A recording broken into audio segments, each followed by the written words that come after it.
ओम नमो भगवते वासुदेवाय। ओम श्री गणेशाय नमः। ओम श्री सरस्वती नमः। ओम श्री गुरुभ्यो नमः।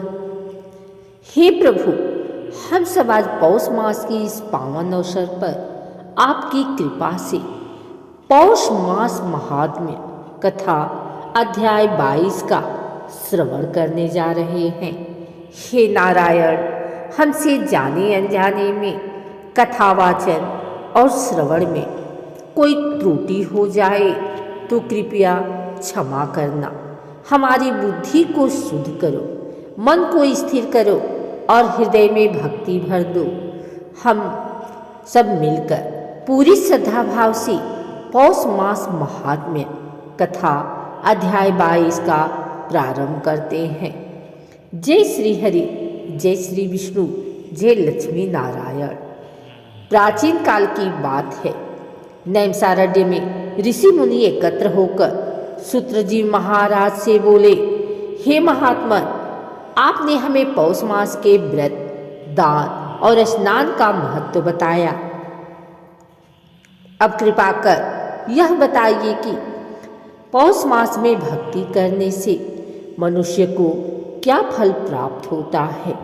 सूत जी महाराज प्रसन्न होकर बोले, हे ऋषियों, पौष मास भगवान श्री विष्णु को अत्यंत प्रिय है।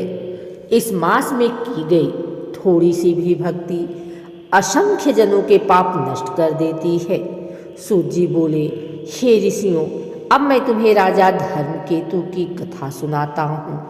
राजा धर्मकेतु धर्मप्रिय, दयालु और प्रजावत्सल थे, परंतु उनके जीवन में एक बड़ा दुख था।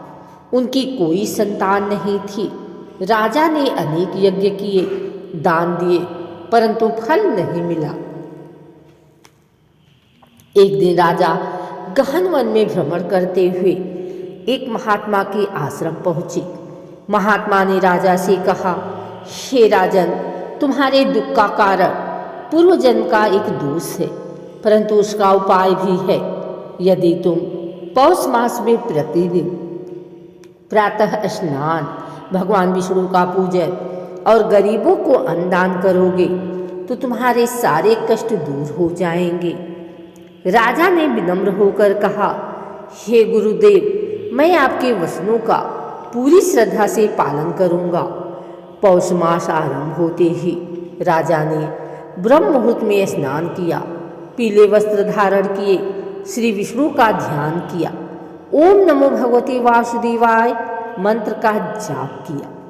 साधु संतों और निर्धनों को अन्न, वस्त्र और दक्षिणा दी। राजा का मन धीरे धीरे शुद्ध होने लगा। क्रोध, अहंकार और मोह स्वयं दूर होने लगे। पौष मास की एकादशी की रात्रि राजा को स्वप्न में भगवान श्री विष्णु के दर्शन हुए। भगवान ने कहा, हे राजन, तुम्हारी भक्ति से मैं अत्यंत प्रसन्न हूँ। तुम्हारे सारे पाप नष्ट हो जाए। तुम्हें एक तेजस्वी पुत्र की प्राप्ति होगी जो धर्म और भक्ति का प्रचार करेगा। कुछ समय बाद रानी गर्भवती हुई। उचित समय पर एक गुणवान पुत्र का जन्म हुआ। पूरे राज्य में आनंद और उत्सव मनाया गया। राजा ने समझ लिया कि यह सब पौष मास की महिमा और भगवान विष्णु की कृपा से ही संभव हुआ है। राजा ने जीवन भर पौष मास का विशेष व्रत नियम से किया। सूत जी महाराज बोले, हे ऋषियों, इस कथा से यह सिद्ध होता है कि पौष मास में किया गया स्नान, दान और जप जीवन के सभी कष्ट हर लेता है।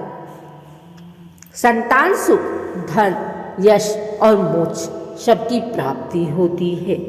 जो व्यक्ति इस कथा को सुनता या सुनाता है, उसके घर में सदा सुख शांति बनी रहती है। पौष मास भगवान विष्णु को प्रिय है।